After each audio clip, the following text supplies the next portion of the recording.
Hello बच्चों, कैसे आप सब लोग। अगर आप जून 24 एग्जाम के लिए प्रिपरेशन कर रहे हैं और सोच रहे हैं कि किस तरीके से स्टडी स्टार्ट की जाए, कितने मंथ कितने सब्जेक्ट को, कौन कौन से सब्जेक्ट को दिए जाएं, कितनी बार रिवीजन होनी चाहिए, कम से कम कितना टाइम हमें रिवीजन के लिए चाहिए, ये वीडियो आप सभी के लिए बहुत ही इफेक्टिव होने वाला है।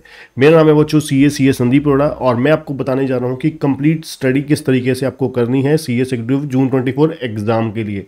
जो बच्चे हमारे चैनल में नहीं है, चैनल को सब्सक्राइब करना और बेल आइकन दबाना मत भूलिएगा और वीडियो को लाइक और शेयर जरूर करिएगा। और अगर आपको पसंद आई, इसमें आपको कुछ और पॉइंट इसके अलावा पूछना है तो कमेंट बॉक्स में जाके क्वेरी रेज कर सकते हैं। तो चलिए स्टार्ट करते हैं ना ज़्यादा टाइम वेस्ट करते हुए। कि देखिए, अगर आप जून 24 के लिए एग्जाम प्रिपरेशन कर रहे हैं तो पहले मैं आपको किसके बारे में बताऊंगा, ग्रुप 1 के बारे में बताऊंगा कि ग्रुप 1 आपको कंप्लीट किस तरीके से तैयार करना है, कितने मंथ आपको चाहिए। जैसे कि हमें पता है कि हमारी जो ग्रुप 1 है उसमें कुल मिला के 4 पेपर हैं। पहला पेपर JIGL, दूसरा कंपनी लॉ एंड प्रैक्टिस, तीसरा SBILL है setting up business, industrial and labour law, चौथा है corporate accounting and financial management. ये चारों सब्जेक्ट आपको पता है 100 मार्क्स के हैं। ठीक है जी, 100 मार्क्स के हैं। इसमें से पहला पेपर, दूसरा और तीसरा ये 80% डिस्क्रिप्टिव है और 20% MCQ है। MCQ में आपको किसी तरीके से कोई आपको नेगेटिव मार्किंग नहीं होने वाली। उसके बाद जो चौथा पेपर है CAFM, ये 100% डिस्क्रिप्टिव है। ठीक है जी, ये चीज़ आपको क्लियरिटी है। और आपको पास होने के लिए कितने नंबर चाहिए, 200 मार्क्स चाहिए। अब मैं आपको कहूँगा कि अगर आप बड़े इजीली अगर आप ग्रुप क्रैक करना चाहते हो फर्स्ट अटेम्प्ट में बिना कोई बहुत ज़्यादा वोडेशन की, अगर मैं पर्सनल अपना ओपिनियन बताऊं, मैं अपना पर्सनल एक्सपीरियंस बताऊं, तो मेरा भी यही स्ट्रेटजी हुआ करती थी पास होने के लिए। देखिए, अगर आप अकाउंट्स में देखें, बहुत ज़्यादा आपको यहाँ पे डिफ़िकल्टी नहीं आती या डिफ़िकल्टी नहीं आती, आपको एवरेज टाइप के क्वेश्चन आते हैं। तो इसलिए मान के चलिए आपको कम से कम यहाँ पर आपको स्कोर करना है CAFM में कम से कम 60+, मतलब 70 का टारगेट लेकर चलिए। अगर आपके 70 यहाँ पर आ जाते हैं, मतलब 20 मार्क्स आपके एक्स्ट्रा यहाँ पर आ जाते हैं, तो आपका देखा जाए अप्रोक्सीमेट 7 मार्क्स की एवरेज कम हो गई। मतलब बाकी पहले जो 3 सब्जेक्ट है उसमें आपको सिर्फ 43 और 44 मार्क्स चाहिए पूरा ग्रुप पास करने के लिए। तो अगर इस स्ट्रेटेजी के साथ चलोगे तो बहुत इजीली आपका जो ग्रुप है वो एवरेज प्रिपरेशन के साथ भी बहुत ज़बरदस्त तरीके से तैयार हो जाएगा, अगर आपके पास लिमिटेड टाइम है तो भी। उसके बाद पहली बात सबसे इंपॉर्टेंट ये हो गई। दूसरी कि हमें अब करना क्या है, पहले 2 महीने खास करके फर्स्ट 2 मंथ्स में हमें पहले कंपनी लॉ शुरू करना है प्लस साथ में CAFM शुरू करना है। ठीक है जी, फर्स्ट 2 मंथ में आपको पहले कंपनी लॉ और साथ में उसके साइमल्टेनियसली मतलब 2 सब्जेक्ट चलाने हैं, इससे ज़्यादा नहीं चलाने। ठीक है, सिर्फ 2 ही सब्जेक्ट के साथ प्रिपरेशन स्टार्ट करेंगे हम। कंपनी लॉ एंड प्रैक्टिस, दूसरा CAFM corporate accounting and financial management. ठीक है जी, अब कम से कम आपको 4 घंटे जरूर देने हैं। ठीक है, अगर 5 घंटे भी दे सकते हो तो बहुत अच्छी बात है। 4 घंटे ठीक है, कम से कम आपको यहाँ पर देने ही होंगे। 2-2 घंटे का मतलब इनको दीजिए। वो 15-20 मिनट ऊपर नीचे प्लस माइनस होता है वो अलग बात है ना, वो तो कोई दिक्कत नहीं होती।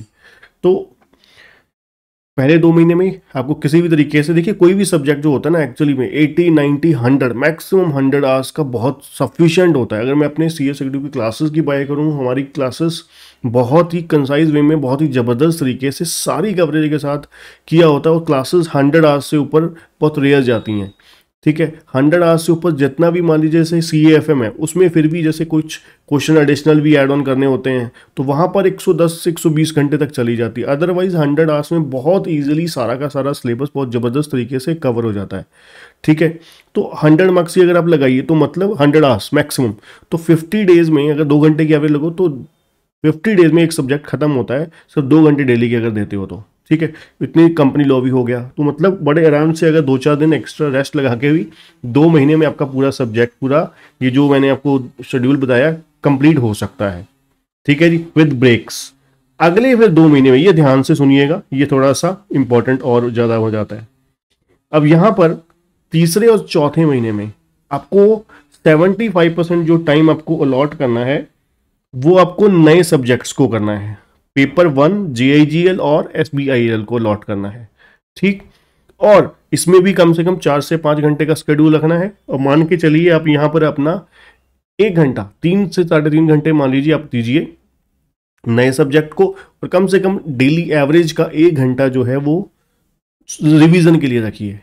ठीक है, तीसरे और चौथे मंथ में कम से कम अगर 5 घंटे निकाल लेते हैं तो 3.5-4 घंटे आप न्यू सब्जेक्ट्स को दीजिए और 1 घंटा, 1 से 1.5 घंटा रिवीजन के लिए दीजिए। जिससे क्या होगा, जो चीज़ें आपने पढ़ी हुई हैं वो आपको बिल्कुल लास्ट में बॉदर नहीं रहेगा कि हाँ यार रिवीजन पता नहीं याद भी है कि नहीं याद है। ठीक है, तो जो चीज़ें पढ़ी हुई हैं उसको रेगुलर बेसिस पे तीसरे और चौथे मंथ रिवाइज करते जाइए, थोड़ा थोड़ा थोड़ा थोड़ा जितना भी हो सकता है बार बार रिवाइज करिए। उसके बाद जब आपका 4 महीने बाद सिलेबस खत्म हो गया, फिर आ जाइए फाइनल काम पे। ठीक है जी। अब रिमेनिंग टाइम में जितनी बार रिवीजन हो सकती है उतनी ज़बरदस्त रहती होती है। आप मान के चलिए अगर आपके पास 1 महीना भी बचता है रिवीजन के लिए, 1 से 1.5 महीना भी, क्योंकि लास्ट मंथ में आप 4 से 5 घंटे का शेड्यूल नहीं लगा सकते। मान लीजिए जून है, आपको मई में आपको कम से कम 7 से 8 घंटे का समय निकालना पड़ेगा।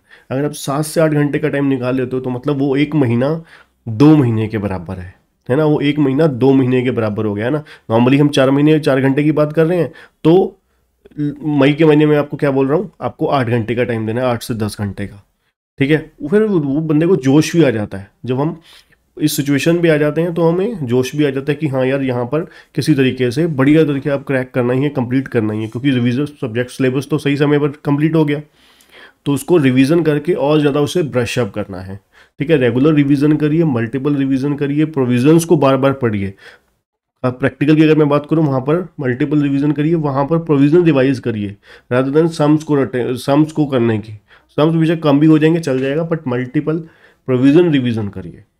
ठीक है बच्चों, और अगर आप सी एस की क्लासेस बाय करना चाहते हैं बहुत ही अफोर्डेबल प्राइसेस पे, high quality video lecture available है। 7,500 में सिंगल ग्रुप अवेलेबल होगा, 12,000 में बोथ ग्रुप अवेलेबल होंगे with high quality video lecture, latest recording के साथ, 12 महीने वैलिडिटी के साथ, वीकली डाउट सेशन के साथ, प्लस अनलिमिटेड व्यूज के साथ। ठीक है बच्चों, तो डिस्क्रिप्शन में लिंक दिया गया है, वहाँ से लिंक पे क्लिक करके डायरेक्टली बाय कर सकते हैं, या फिर कॉन्टैक्ट नंबर दिया होगा वहाँ पे व्हाट्सएप करके क्लासेस बुक कर सकते हैं और लाइव क्लासेस ज्वाइन कर सकते हैं अगर करना चाहते हैं तो। ठीक है बच्चों, तो आज के लिए इतना ही। वीडियो को लाइक और शेयर, चैनल को सब्सक्राइब करना मत भूलिएगा।